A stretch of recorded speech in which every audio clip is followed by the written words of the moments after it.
Hello students, now we are going to discuss the electronic configuration of potassium whose atomic number is 19. So as you can see that it is just after argon 18. So 1s2, 2s2, 2p6, 3s2, 3p6. So 2 electrons plus 2 electrons plus 6 electrons plus 2 electrons plus 6 electrons. So from here to here 18 electrons. Now potassium is 19. So now we have to put the 19th electron. We have already completed 3p. Now all of you know that when n is 3, then L is 0, 1 and 2. So L is 0 means S, L is 1 means P, and L is 2 means D. And you know that when L is 2, then M has 5 values. -2, -1, 0, 1, 2. So 1, 2, 3, 4, 1, 2, 3, 4, 5 subshells will be there. So logically after 3p the 19th electron should go to 3d. Now the point is that there was a scientist called Aufbau.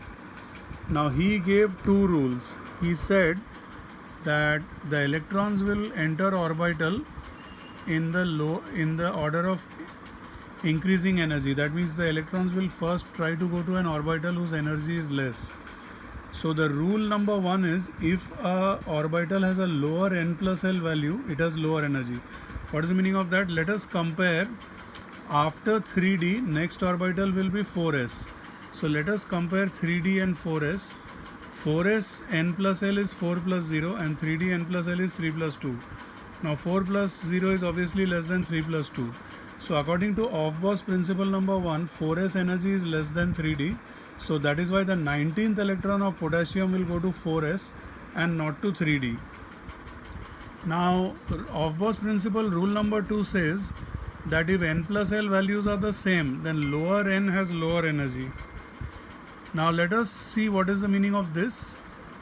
Suppose you want to look at 2p and 3s. Now 2p is 2 plus 1, 3s is 3 plus 0. They both are same.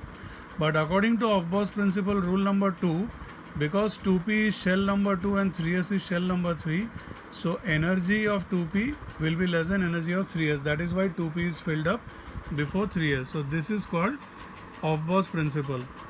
Now one very important thing I want to tell all of you at this stage is that all the examples of electronic configuration which we have done till now, you have to remember one rule. The last orbital in which the electron enters, that orbital, it decides the block of that element. Every element has got a block. So if you see potassium, the last electron is entering 4s.